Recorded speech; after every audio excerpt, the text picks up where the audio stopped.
Good morning, class. In our today's English literature class, we have to continue. We have to proceed with our story. That is the skipping shoes. हम लोगों ने कल अपनी last class में अपनी story start करी थी. That is the skipping shoes. So this story is about the girl who never want to help other. Story किसके बारे में थी? एक गर्ल थी जिसका नाम किटी था और जो कभी किसी की हेल्प नहीं करना चाहती थी. कैसे शूज़ ने, स्किपिंग शूज़ ने उसको चेंज करा. So here is the story. अभी तक हम लोग आज हम लोग को आगे की पढ़ना है, but let's revise once what we have learned in the last class. Last class में क्या स्टोरी है, कहाँ तक हम लोग ने पढ़ी थी?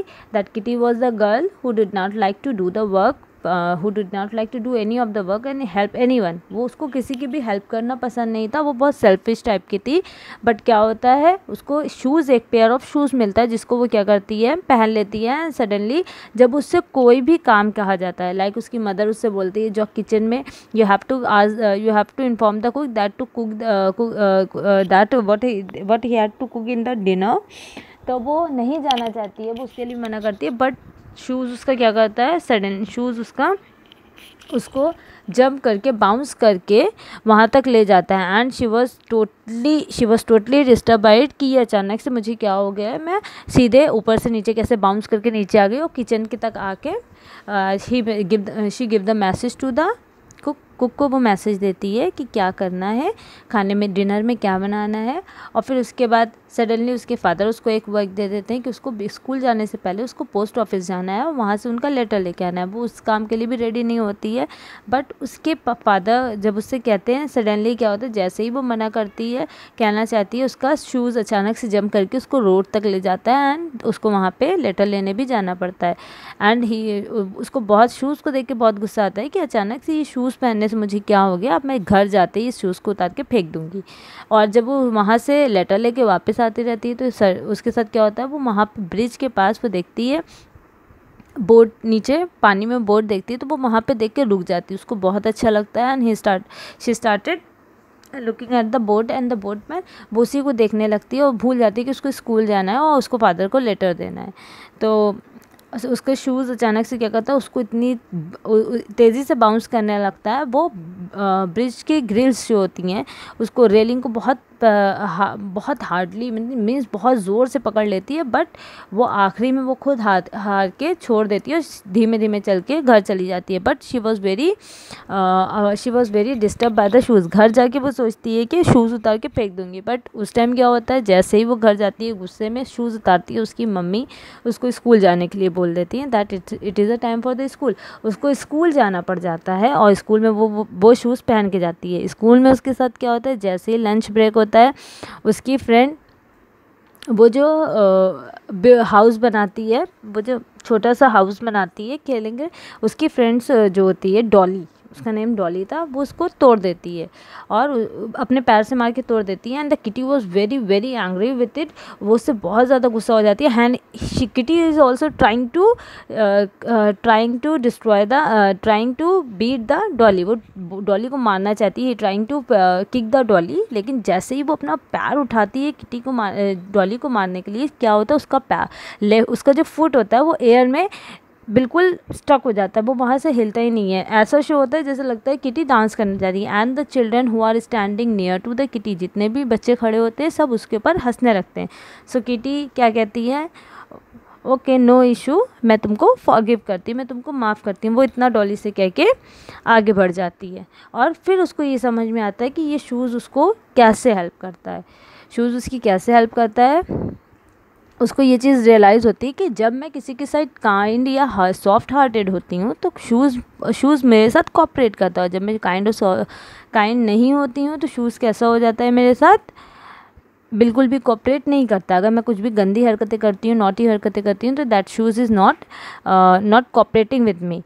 सो उसके बाद वो क्या करती है, they were looking the boys. उसको ये लगता है कि शूज़ उसके साथ कोऑपरेट तभी करता है कि जब वो अच्छा काम करती है. इस चीज़ को वो चेक करने के लिए क्या करती है, वहाँ पे बहुत सारे बॉयज़ जो होते हैं बॉल खेलते रहते हैं, वो बॉल को मारते हैं, बॉल दूसरे साइड चली जाती है. तो किटी उनकी हेल्प करने के लिए, शूज़ को चेक करने के लिए उनसे बोलती है, मैं हेल्प करती हूँ, मैं जाके बॉल को उधर से ले आती हूँ. और सडनली क्या होता है, किटी इतनी बाउंस जंप करती है, बाउंस करके दूसरी साइड जाती है, बॉल उठा के फेंकती है। एवरीवन शॉक्ड है, वहाँ जितने भी लोग होते हैं वो सब शॉक्ड हो जाते हैं। तो किटी को ये समझ में आ जाता है कि शूज़ उसकी हेल्प तब करता है, मीन्स उसको कोऑपरेट तब करता है जब वो किसी की हेल्प करती है और किसी से काइंड होती है, मीन्स किसी के लिए अच्छा सोचती है। और तब उसके साथ बिल्कुल कोऑपरेट नहीं करता जब वो किसी को मारती पीटती है या किसी से नॉटी बिहेव करती है तब। तो किटी वॉज वेरी हैप्पी कि वो ऐसी हो गई। एंड ही स्टार्टेड डांसिंग, वो वहाँ डांस करने लगती है, मतलब अपने आप को उछाल के बाउंस करके हवा में थोड़ा सा उड़ती है, पैर अपने अप साइड करती है। It's look like very she was very happy with that. और वहाँ जितनी भी गर्ल्स होती हैं जो किटी को देखती हैं स्कूल में, वो किटी की तरह करना चाहती हैं, मीन्स वो किटी की तरह वैसे ही पैर उठा के ऊपर होना चाहती हैं, उछलना चाहती हैं, कूदना चाहती हैं, बट वो वैसे नहीं कर पाती हैं। And the Kitty was very happy with it कि उसके पास ऐसा शूज़ है जो उसके साथ कोऑपरेट करता है। Now look at the picture here. Kitty was very happy.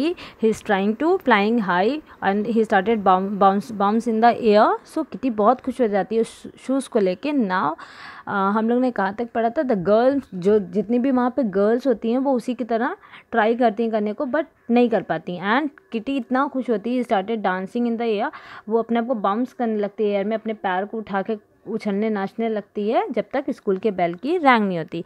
When Kitty, अब now we have to start here from the story. Last class में हमने यहाँ तक पढ़ा था। Now when Kitty reached home her sister said run and pick some strawberries for lunch. So जैसे ही kitty कहाँ पहुँचती है? घर पहुँचती है स्कूल ओवर होने के बाद। जैसे ही as she reach to the home, उसकी सिस्टर उससे क्या बोलती है? Run and pick some strawberry for lunch, मतलब बाहर जाके रन करके जाओ, बाहर से जाके स्ट्रॉबेरीज लेके आओ, मुझे लंच में खानी है। किटी क्या रिप्लाई करती है? I am to tired but the shoes landed her in the middle. Kitty का यहाँ पे क्या बिहेव होता है कि आई एम टू टायर्ड, मैं बहुत थक गई हूँ, but the shoes landed her in the middle. लेकिन शूज़ क्या करता है? शूज़ उसको but shoes was landed up to the strawberry bed with one jump. Once the dish was filled, Kitty wanted to stay and eat a few strawberry, but she was zipped away into the dining room. फिर क्या होता है? जैसे ही वो बोलती है I am to tired, उसका shoes suddenly उसको जंप करके कहाँ पे ले आता है? नियर टू द स्ट्रॉबेरीज, जहाँ पे उसको क्या करनी होती है? उसको वो डिश फिल्ड करके लेके जानी होती है। But Kitty wanted to stay and eat few strawberry, but she was zipped away into the dining room. So it is delightful to have quick errand girl. Errand girl means a girl who does not have small job for other, especially fetching thing. So वो यहाँ पे क्या करती है? Quick to errand girl said her mother, will you carry few bundles to some poor people later. फिर उसकी mother उससे क्या बोलती है? वो ऑलरेडी इतना थक जाती है, बट उसकी मदर जब वो डाइनिंग पे रूम में जाके उसको रख के आती है जल्दी से स्ट्रॉबेरीज़ को टू स्टे, बट उसकी मदर उससे क्या बोलती है? It is delightful to have a quick errand girl said her mother will you carry, मतलब जो दूसरों की हेल्प नहीं करती है, छोटे छोटे काम से मुंह बनाती है, करना नहीं चाहती है, जो मतलब यहाँ पे डिलाइटफुल टू है, मतलब ऐसा बनने को उसको बोलती है कि मतलब ऐसी हेल्पफुल बनो। Will you carry a few bundles to some poor people later, क्या तुम थोड़ी देर बाद जाके कुछ पुअर पीपल को कुछ सामान दे आओगी, कुछ बंडल्स दे आओगी? ये कौन बोलता है? किटी की mother. Must I Sai kitty while the shoe strap under the table reminding her that she must whether she liked it or not. So यहाँ पे किटी क्या बोलती है? Must I sighted Kitty while the shoe strapped under the table reminding her that she must. और उसके साथ क्या होता है? जो उसका शूज़ होता है अंडर द टेबल, वो उसको मतलब रिमाइंड करता रहता है दैट शी लाइक्ड इट और not. It would be kind but you may do as you choose, replied mama. So it would be kind, यहाँ पे उसकी मम्मा क्या कहें? It would be kind but you may do as you choose, replied mama. Kitty sat very still. She was deciding whether she would go pleasantly or be whisked out against her will. She finally said cheerfully, I will go mama, and later I'll come back through fairyland, the place where tall ferns grow in the forest. So kitty पहले बहुत सोचती है जब उसकी मम्मा उसको choose करने को बोलती है कि ये तुम्हारी चॉइस है, इधर यू वांट टू गो, तो पहले तो वो बहुत चुपचाप बैठी सोचती रहती है, बट उसके शूज़ उसको रिमाइंड करवाता रहता है कि that she must do, she must help. तो वो खुशी खुशी फिर अपनी मम्मी के पास जाती है and she decided that she will help the poor. वहाँ पे जाके उन लोग को सामान देगी। She finally said cheerfully, I will go mama and later I come back through fairyland, the place where all forms grow in the forest। और अपनी मम्मा से किस चीज़ की परमिशन लेती कि मैं मुझे वहाँ जाऊँगी तो मैं वहाँ से लौटते मैं एक फेरी लैंड है उस प्लेस पे जाऊँगी जहाँ पे बहुत सारी टॉल फर्न्स ग्रो होते हैं, फॉरेस्ट टाइप का है वहाँ पे टॉल फर्न्स ग्रो होते हैं, मैं वहाँ से होते हुए आऊँगी। सो permission was happily granted and Kitty trotted away with a basket in one hand, bundle in the other. Once she had given a sick baby some clothes, a lame girl book, and the old woman money. She felt happy as people always do when they do kind things. So she was happy that उसकी mummy जो उसको permission दे देती हैं कि हाँ तुम जा सकती हो फेयरीलैंड में। तो Kitty was trotted away with a basket. So Kitty कैसे जाती है, एक हाथ में she is having a basket that is and in the other hand she is having a bundle.